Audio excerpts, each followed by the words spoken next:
हिंदी सुलभ भारती का 8वां पाठ लेंगे हम जन्मदिन। इस पाठ के लेखक है प्रेम स्वरूप श्रीवास्तव। इस कथा में हमें क्या दिया गया है, तो सबसे महत्वपूर्ण बात है हम जो हमारे रोजमर्रा के जीवन में उपयोगी होता है। जीवन कहते हैं, जल ही जीवन है, पानी ही अमृत है। इंसान को रोटी ना मिले तो थोड़ी देर के लिए वह अपने आप को संभाल पाता है, लेकिन जब प्यास लगती है और पानी आ गई, यदि 1-2 घंटा लेट हो जाए तो इंसान का दिल कितना घबरा उठता है, उसका मन क्या कितना मचलता है, इस बारे में इस पाठ में बताया गया है। वैसे हमारे परिसर में, चांदवड़ परिसर में पानी की किल्लत हमेशा होती है। आपको पता है 10 दिन बाद 15 दिन बाद पानी आता है, और हमें पता है कि पानी कैसे उपयोग में लाना है, उसे कैसे संभालना है। इस पाठ में वह सभी हमें अनुभव के आधार पर दिया गया है। अब अनुभव कैसा, तो इस पाठ में बबलू नाम का एक लड़का होता है, बालक होता है तुम्हारी उम्र का, और उसे ये आदत होती है कि वह पानी, बिजली, पंखे, कूलर, नल की टोटी हमेशा खुली रख देता है और बंद करना भूल जाता है, या फिर उसका स्वभाव नटखट चंचल होता है, इसलिए वो उस पर वो ज्यादा ध्यान नहीं देता। जब स्कूल में भी आप लोग पानी पीते हो खिचड़ी खाने के बाद, तो बहुत से बच्चे क्या करते हैं, वो अनाज भी डालते हैं वहां पर, डब्बे धोते हैं, तो उससे क्या होता है, पानी ज्यादा बहता जाता है और वो पानी सारा वेस्टेज जाता है। अनावश्यक रूप से हमें पानी नहीं बहाना चाहिए। पानी की एक एक बूंद हमारे खून की बूंद की तरह हमें संभालनी है, क्योंकि पानी एक नैसर्गिक जल स्रोत है और निसर्ग ने हमें दिया है, तो उसका हमें अच्छे से उपयोग करना चाहिए।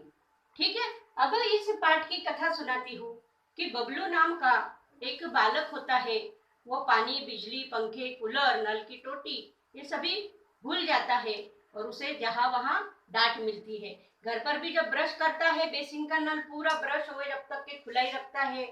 घर पे जब पढ़ाई करने बैठता है, रात को लाइट चालू रहती है तो चालू ही रहती है। पंखे, कूलर चालू करता है और स्कूल में जाता है तैयार होकर तो वो वैसे ही चालू रहते हैं। और हाथ मुंह धोने जाता है तो पानी, 1 बाल्टी पानी लगा देता है, हम छोटे से जग से मग्गे से लेते हैं और उसमें हम हाथ पैर धोना चाहिए हमें, लेकिन वो डायरेक्ट नल के नीचे, टोटी के नीचे हाथ पैर धोता है। तो उसकी इस आदत की वजह से उसके माता पिता बहुत परेशान थे। कितना समझाते उसे, कभी डांटते, कभी फटकारते, कभी प्रेम से समझाते, पर बबलू है कि तुम जैसा ही बच्चा, मानने को तैयार ही नहीं था। उसे लगता था मैं जो करता हूँ सही करता हूँ, बहुत पानी है टंकी में, बहुत लाइट है, इतना कितना जाने वाला है। लेकिन उसके माँ बाप को, माता पिता को लगता था कि इसे इस बात का एहसास कराए। उसलिए उन्होंने क्या किया, तो उनकी एक बहन थी शीला मौसी, उन्हें बताया फोन पर कि बबलू को ये आदत है और इस आदत की वजह से मैं बहुत परेशान हूँ। तो शीला मौसी ने कहा कि कोई बात नहीं, हम एक योजना बनाते हैं और उसमें हम बबलू को सबक सिखाते हैं, लेकिन उसे इस बात का अंदाजा नहीं होना चाहिए, उसे पता नहीं होना चाहिए हम क्या करते हैं। तो एक दिन शीला मौसी की बेटी पूजा का जन्मदिन था।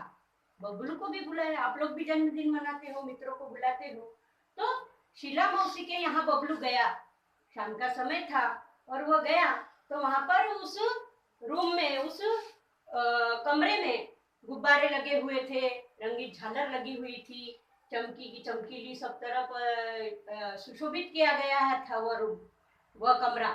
लेकिन बबलू ने देखा कि यहाँ सब अंधेरा अंधेरा ही है, सिर्फ 1-2 जगह मोमबत्ती जलाई हुई है, लाइट, बिजली नहीं, कुछ नहीं, ये नहीं, ट्यूबलाइट नहीं, कलर लाइट नहीं, पंखे चालू नहीं, कूलर चालू नहीं। वो थोड़ा परेशान हो गया। थोड़ी देर वह रुका, सब केक वगैरह काटा, तो शीला मौसी ने स्वयं ही कहा कि क्या करे, अब सब कॉलोनी में बिजली की कटौती शुरू हो गई है, कभी इस ब्लॉक की जाती है, कभी उस ब्लॉक की, कभी उस ब्लॉक की, इसलिए आज हमारा दिन है और हमारे घर की बिजली बंद है। तो थोड़ी देर सब भूल गए और जन्मदिन की पार्टी में सभी खुश हो गए और कुछ गुब्बारे फोड़े, कुछ ये करे, मस्ती करी। और फिर थोड़ी देर बाद शीला मौसी ने कहा कि चलो बच्चों, अब खाने का वक्त हो गया है। और सभी खाने के टेबल के पास आए और वहां पर बहुत अलग अलग व्यंजन थे। कचौड़ी थी, समोसे थे, जलेबी थी, फाफड़े थे, बहुत ये थे, विविध व्यंजन थे। लेकिन बबलू को अब प्यास लगी थी, वह पानी मांगने लगा। तो उसे छोटी सी ग्लास में सिर्फ 2 घूंट यानी आधी ग्लास ही पानी दिया और उसने वो लिया और 1 घूंट में पी गया और मांगने लगा। तो शीला मौसी ने कहा कि रुक जा, तुझे प्यास लगी थी, मैंने थोड़ा पानी दे दिया, लेकिन अब घर में पानी नहीं है, पानी का हंडा ले जाना पड़ेगा और आस पड़ोस से पानी मांगना पड़ेगा, क्योंकि पानी की भी कटौती की गई थी। पानी भी बहुत ही मर्यादा में, बहुत ही सीमित समय के लिए पानी आता है। और आज तो इतने बच्चे आए, ये जन्मदिन का प्रोग्राम है, इसलिए बाहर से पानी लाना पड़ेगा। देखिए, अनुभव होगा कि जब भी हमें प्यास लगती है और उस मिनट को पानी नहीं मिला तो प्यास ज्यादा बढ़ती जाती। बबलू बहुत परेशान हुआ, उसका खाने में मन नहीं लग रहा था, फिर भी वह थोड़ा खाने लग गया। कचौड़ी पूरी जो भी उसने खाया, उसे और प्यास लगी। फिर वह अंदर ही अंदर बड़ा परेशान था, उसे लगा कि जल्दी से पंखे आ जाए, जल्दी से कूलर चल जाए, जल्दी से पानी आ जाए, जल्दी से बिजली और पानी। उसे बहुत उसका मन बहुत चल बिचल हो गया था। जब बिजली नहीं थी तो गर्मी भी बहुत हो रही थी, प्यास भी बहुत लग रही थी। तभी अचानक उसके मौसा जी आए, अंकल, और उन्होंने कहा कि चलो बड़ा कूलर जो भरा हुआ है पानी का, उसमें पानी है, मैं भूल गया था, वो पानी लो। और 2 मिनट के अंदर ही बिजली आ गई, सब तरफ रोशनी हो गई, पंखे कूलर सब शुरू हो गए और सबके मन में राहत आई। ठंडी ठंडी हवा और अच्छा स्वादिष्ट खाना, सभी बच्चे बड़े खुश हुए, घर चले गए। घर जाने के बाद बबलू थोड़ा सोच में गिर गया। वह सोचने लगा कि आज मुझे प्यास लगी तो मुझे एहसास हुआ कि पानी का महत्व क्या है। कई बार मैं देखता हूँ कि चिड़िया, कौवे, जो पक्षी है, ये आवाज करते रहते, हो सकता है इन्हें प्यास लगी हो। कभी मैं देखता हूँ कि मेरे गली में जो कुत्ता है, गाय है, ये जो घूमते हैं, इन्हें भी प्यास लगती होगी, ये भी पानी के लिए परेशान होते होंगे। तो आज से मैं निश्चय करता हूँ, प्रयत्न करूंगा कि कभी भी पानी की एक बूंद भी मैं बाहर नहीं डालूंगा, जितना आवश्यक होगा उतना ही पानी को उपयोग करूंगा। और वो अपनी माँ से कहता है कि माँ, मैं आज से अपनी गौरैया चिड़िया जो है ऊपर, उसके लिए एक कटोरे में पानी रखूंगा, दूसरे कटोरे में अनाज के दाने रखूंगा, धान रखूंगा, थोड़े बाजरा, गेहूं, जो है चने की दाल, मसूर, मूंग। और प्राणियों के बारे में भी वो सोचने लगा और उसे जिस तरह से एहसास हुआ पानी का, उस तरह से आप भी पानी, बिजली, जो भी नैसर्गिक स्रोत है, देखिए, जल, वायु, मिट्टी, वनस्पति। मिट्टी मतलब अपनी जो खेत की मिट्टी होती है, वह भी सीमित है, हम तैयार नहीं कर सकते लेबोरेटरी में। वो जितनी है उतनी है, कुछ सालों बाद वह भी खत्म हो चुकेगी। हजार हजार साल लग जाते हैं मिट्टी की पैदाइश होने के लिए। और धातु जो है, सोना, चांदी, पीतल, तांबा। सोना आपको पता है कितना महंगा है? एक छोटा सा 10 ग्राम सोना 50,000 रुपए में आता है, क्योंकि वह सीमित है, ज्यादा सोना नहीं ले सकते हम। और कागज, कागज जो है अपनी कॉपी के, आप सभी करते ही हो, है ना, कि अपनी जो कापियां होती है पुरानी, उसके अच्छे कागज निकालना है, उससे एक कॉपी बनाना है और उसका रीयूज करना है, यानी दोबारा उपयोग करना है। कपड़ों का कैसा करोगे? तो जो मम्मी की साड़ी होती है, उससे हम चटाई वगैरह बना सकते हैं, आसन बना सकते हैं, और हमारे स्कूल बैग के लिए, टिफिन बैग के लिए बैग बना सकते हैं। बड़े भाई के कपड़े छोटा भाई पहन सकता है। इस तरह से उस कपड़े का जितना उपयोग कर सके हम कर सकते हैं।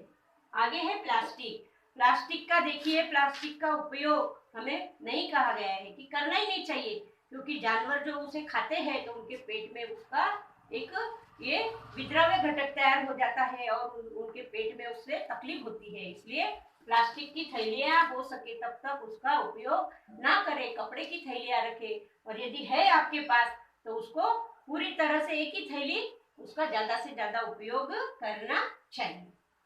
पाठ समझ में आया आपके? देखिए पूरे मुद्दे देखिए। पानी का महत्व, ठीक है। गर्मी के दिनों में होने वाली परेशानी पता है आपको। बबलू का नटखट जीवन, माता पिता की चिंता, हो गया। शीला मौसी की बेटी का जन्मदिन, हो गया। दावत में खाना, गुब्बारे, बिजली, पानी की किल्लत। पानी की किल्लत यानी कमी।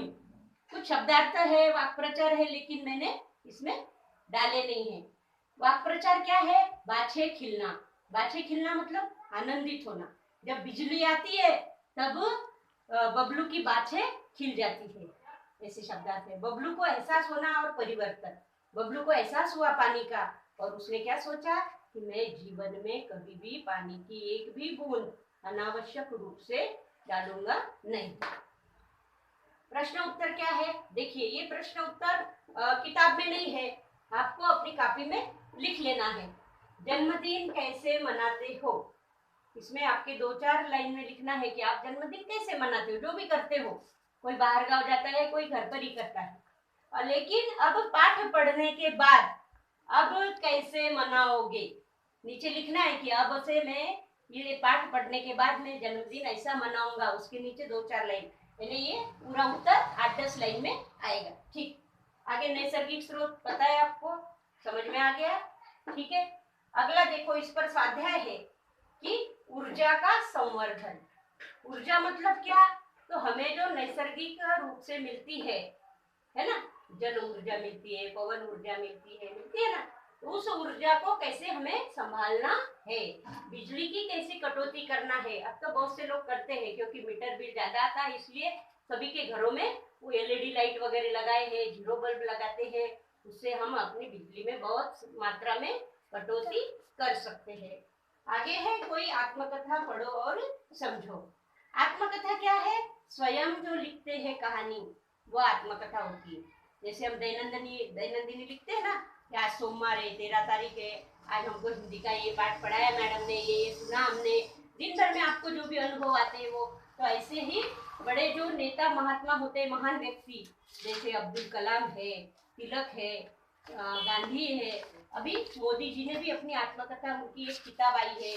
और जो भी आदर्श व्यक्ति होते हैं उन्होंने अपनी आत्मकथा लिखी है, जीवनी लिखी है, कोई दूसरा भी लिखता है।